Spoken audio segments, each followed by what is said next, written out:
Pemirsa, Anda kembali bergabung bersama kami. Ini adalah segmen terakhir. Ada begitu banyak isu yang sebenarnya tidak muncul dalam debat Cawapres kemarin. Tadi saya tanya ke Pak Tauhid, sebenarnya ada katanya, tapi tidak terpilih untuk ditanyakan ke Cawapres. Ada beberapa yang menyangkut hajat hidup orang banyak, hajat pengusaha, dan juga menyangkut anggaran negara, yaitu soal subsidi BBM, rupiah, inflasi, dan juga dana desa. Lagi-lagi kita bicara soal alokasi anggaran dan anggaran yang terbatas. Betul. Begitu ya. Dan kita mendengar ada program-program baru sebenarnya yang pengen kita dalami, ada kamu gitu ya, kemudian juga ada program misalnya makan siang, 400 triliun anggarannya. Nah, kalau kita bicara ke depan, ini kalau kita bicara subsidi BBM dan subsidi energi aja sekitar 200 triliun, dari mana itu anggarannya, Pak Ferry? Kita memperhitungkan tentu tadi terkait dengan masalah tax ratio yang akan kita genjot ya. Oke. Ada salah satunya memang seperti tadi Pak Tauhid bilang, memang tidak gampang bos mengejar yang namanya underground economics ini ya. Tapi kita sudah konsultasi dengan beberapa pakar pajak kita yang pernah menduduki jabatan-jabatan juga ya di pemerintahan sebelumnya, zaman Orde Lama. Udah baru gitu kan ya. Seharusnya it is possible gitu kan ya. 400 triliun tahun depan nih berarti atau kapan? Tax rasionya dulu. Ya kan tax rasionya. Ini terkait dengan tax ratio yang kita kejar. Ya kan ya, anggaran 400 triliun itu tidak terlepas juga dengan penambahan daripada penerimaan negara. Makanya kita juga akan memisahkan nanti ya, ada badan penerimaan negara, BPN gitu ya. Yang khusus mengejar penerimaan negara baik itu pajak dan non pajak gitu kan ya. Jadi itu terkait dengan itu, dan kalau kita hitung rasionya, seandainya kita bisa meningkatkan 2 percentage aja ya, dari 9,5 sampai 11,5 atau 12,5, sebagian besar itu sudah tercover untuk menutupi biaya 400 triliun tersebut gitu kan ya. Nah, di samping itu ini juga ternyata program makan siang ini mendapat support dari negara-negara lain ya, karena kan itu banyak dilakukan di 78 negara. Ya. Jadi 400 triliun ini off budget gitu atau gimana? Ya, kita usahakan sama sekali tidak menambah utang daripada APBN tentunya ya kan, karena kalau utang itu kan juga dibatasi by undang-undang, nggak boleh lebih dari 3% gitu kan ya. Nah, tapi subsidi BBM dan lain sebagainya masih tetap akan dialokasikan? Tetap, itu nggak bisa kita rubah. Ini pokoknya additional revenue yang bisa yang affordable untuk kita mensupport program ini gitu loh ya. Dan kebetulan program ini juga banyak mendapat tanggapan positif karena di 78 negara dilakukan juga sebelumnya gitu loh ya. Jadi bukan sesuatu yang baru. Bukan sesuatu yang baru. Saya ke Pak Heru dulu kalau begitu. Saya tuntaskan dulu di sebelah kiri nih. Kalau untuk subsidi BBM sendiri masih akan dilanjutkan? Jalan terus.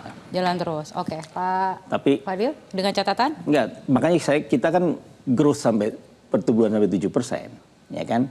Kalau ekonominya tumbuh lebih banyak, yang di tax juga lebih banyak, kan begitu. Makanya dengan pertumbuhan yang 7% itu, kita punya freedom dengan sejumlah anggaran yang bisa kita alokasikan. Karena itulah maka program kita kan ada 2.500 triliun selama 5 tahun, atau 500 triliun setiap tahunnya, untuk mendukung program yang kemarin diluncurkan oleh Pak Mahfud. 21 program unggulan itu.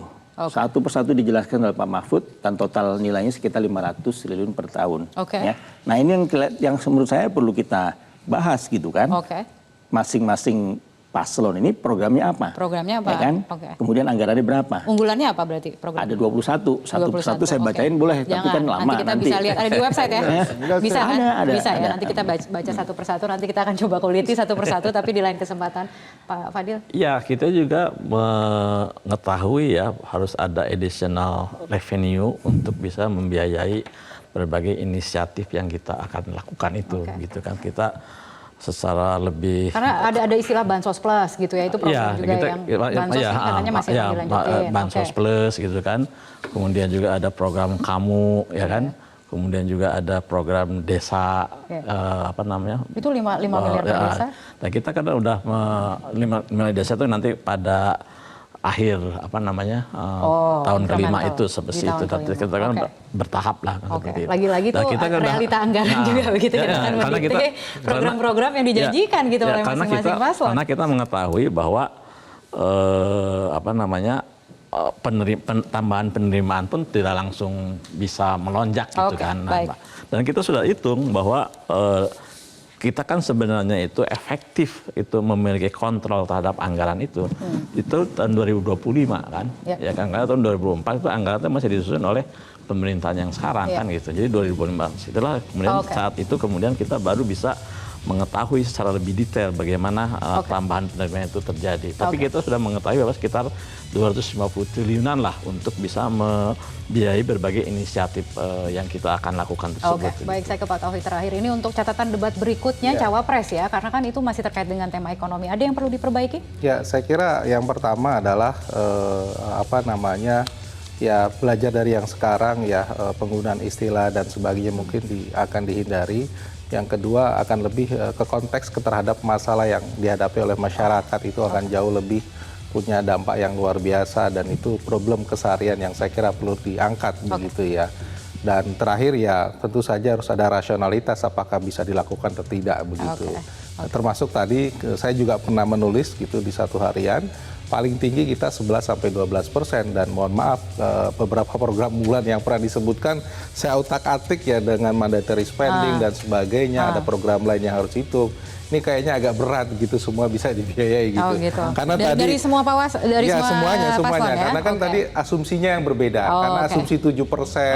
Itulah yang kemudian bisa itu. yang 7% itu yang menyebabkan semua bisa lakukan. Itu kan perbedaan asumsi yang kemudian membatasi fiskal kita.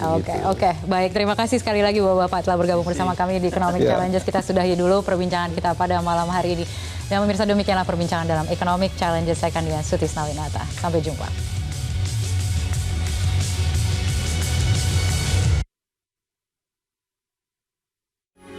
Metro TV. Jelajahi cara baru mendapatkan informasi. Download Metro TV Extend sekarang.